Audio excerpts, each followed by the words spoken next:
Hi guys, hello. Good afternoon. It's November 21, 2023. Samahan niyo uli ako pumunta ng City Hall. Pero kung bago ka pala sa channel ko, paki-subscribe, paki-like, paki-share, paki-hit na rin ang notification bell for more videos. Ito pa. Samahan niyo ako maglakad. Ayan, commute lang tayo pagka pupunta tayo sa City Hall at mahirap ang parking doon. Lakad lang tayo konti. Medyo malayo-layo din guys. Doon mga 500 meters dito. Half a kilometer. Or less. But not more than. Appointment natin alas 2, alauna na. Lang hindi naman masyadong problema ang biyahe rito, maluwag nga tanghalin tapat. Kaya nyo yung aking nilalakad. Yan, palabas tayo ng Malahimlayan Road, palabas tayo ng Tandang Sora Avenue. Sa area na to 2010 pa ako nandito, 2009 pala, 2009. Ang dami ng development. Ayan, may Phoenix dito sa kanto, gasolinahan, may Wendy's po doon.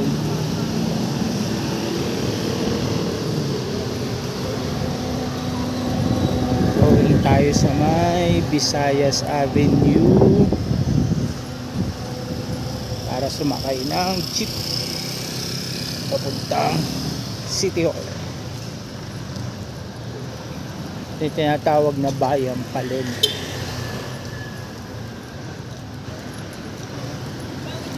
Ito yung nag-iisang andito old kumbaga parang central market nung area na to, kaya Bayang Palengke ang tawag sa kanya.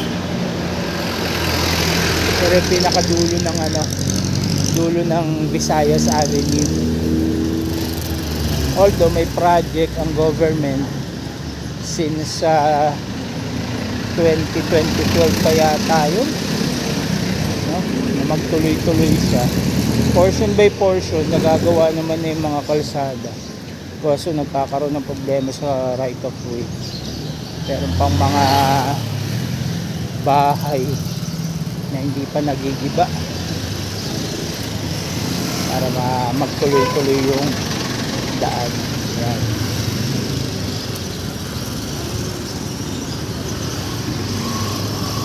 Balik tayo guys para salubong tayo sa traffic. Alam nyo to, dati itong building na yan, ayan, junk shop lang yan sa baba. Yan ay may-ari ngayon. Ganda ng building nito.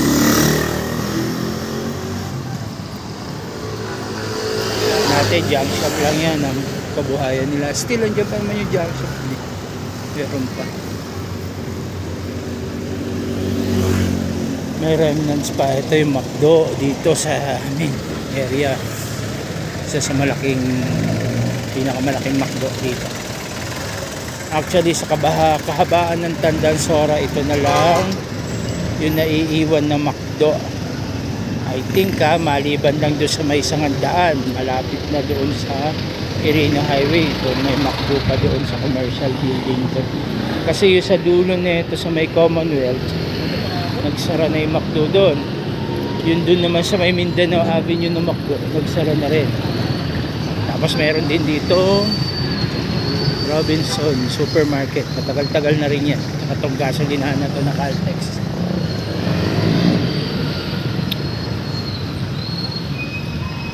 Nakakailang minuto na tayo.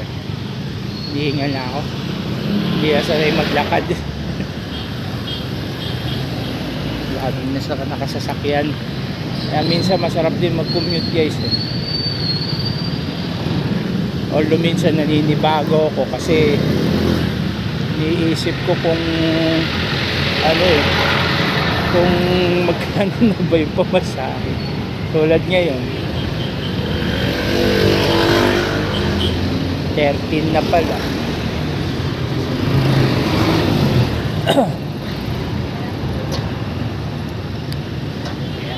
Yan, may Save More na rin dito sa amin.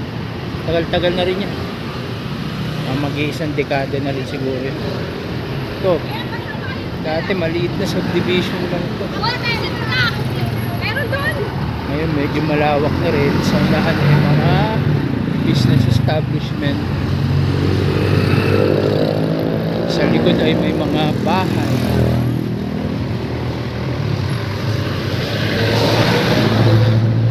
Tayo Save More. Yan, na-tour ko kayo dito sa may area ng Tandang Sora, Visayas. Ito old road Tandang Sora Avenue.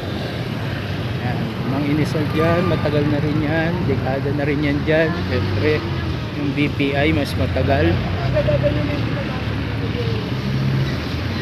Mas nauna pa yung BPI dyan kaysa sa mga inasal. Isa sa mga kauna-unahang bangko. Yun kanina, nakalimutan kong banggitin sa tabi nung pinakita ko sa inyong malaking bahay na dati junk shop kaka sa tabi. May katabi yun na PNB, matagal na rin yun. Halos kasabayan ng BPI. Baliwa, Chun Manok, tsaka Andox. Yan, ito yung Jollibee, si Jabi. Tayo dadaan. Yan, may mga bahay. Tsaka commercial space sa loob. Yan. Ito yung sinasabi ko guys. Yan yung kalsada na itatagos nitong Visayas Avenue. Kaso nga lang, yun nga, di pa matuloy-tuloy.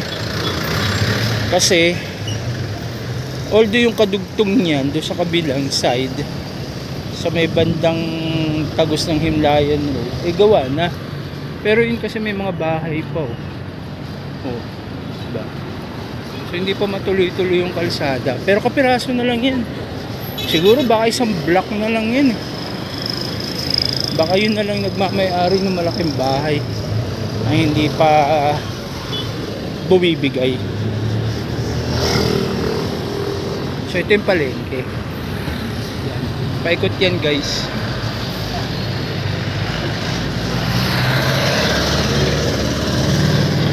Ito yung kumbaga business center dito ng mga unang panahon, 20 years ago. Actually dito sa area ng, kung tawagin kasi to Tandang Sora, Banla, area, ay 1989 pa ako nandito. So itong public market na to 1989, nandiyan na yan. Family, ang bayan na namin yan. From Sampaloc, Manila, dito kami lumipat.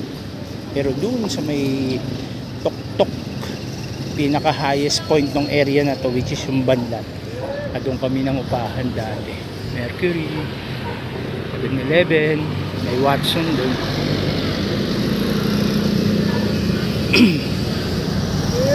Iba't ibang establishment.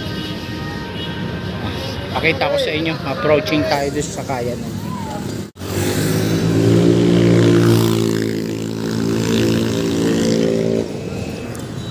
Watson, dito yung sa Kayan.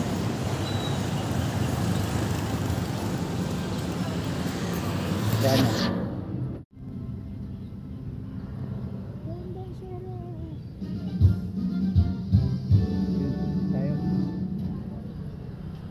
Guys, mamaya ulit pagdating natin sa City Hall.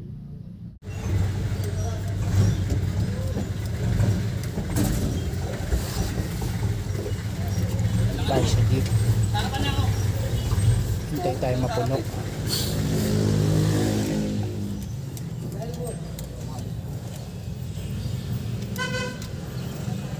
Bulong mo ba dyan? Meron pa.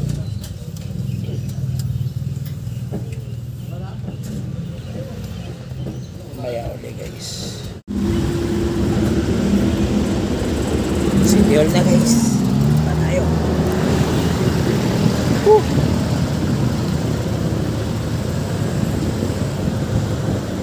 tingnan nyo. Muli ako sa city.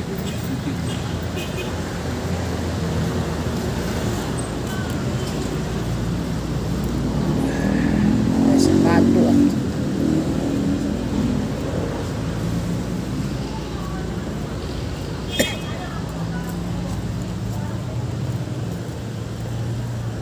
Hanyo uli ako dito sa City Hall. Buti na lang alas 10 na uli ang duty ko mamaya. Unlike kahapon, naging alas 2. So kinain noong appointment ko rito sa City Hall yung duty. Rating ako sa barangay kahapon alas 2 na yata, ay alas 6 na appointment ko rito. Ito ng out ko, so kinahin na yung 4 na oras. Ngayon after dito uwi muna ulit tayo ng bahay kasi 10 pa naman ang duty natin. So wala ko ibang dala, hindi sarili ko lang. Mamaya na uli andun pa sa bahay yung mga gamit sa duty.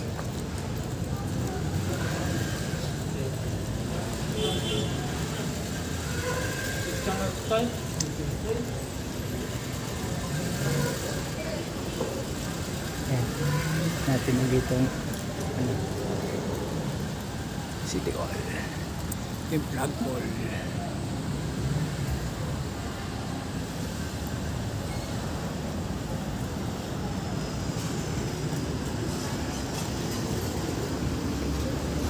Ito guys, ang tawag na rito sa area na to ay City Hall Complex.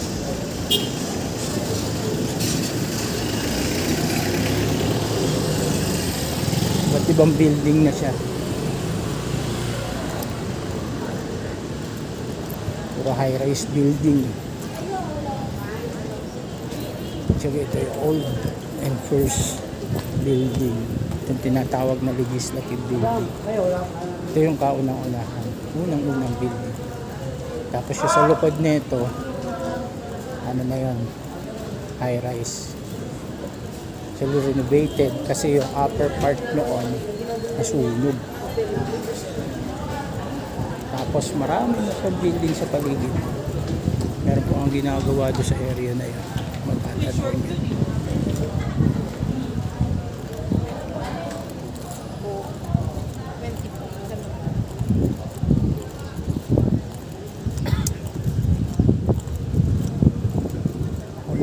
Sana hindi umulan pag uwi natin mamaya. Ngayon okay lang.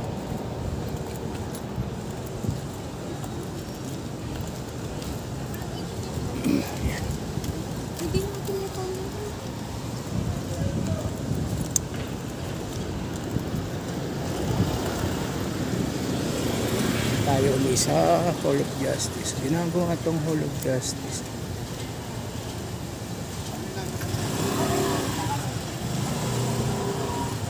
Parang kaidaran. Pero ano siya? Hall of Justice. Tapos yun ay tinatawag na Department of Justice Building.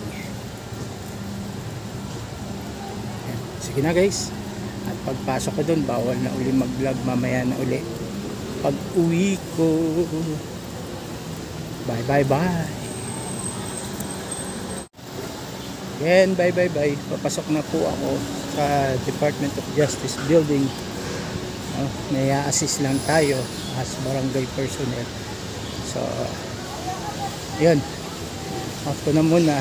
Mamaya na uli. As I've said, bawal kasi mag-vlog sa loob. Bye.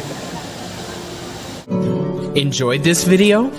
Hit the like button and share with your friends. Also, subscribe to our channel for more videos like this. Thanks for watching.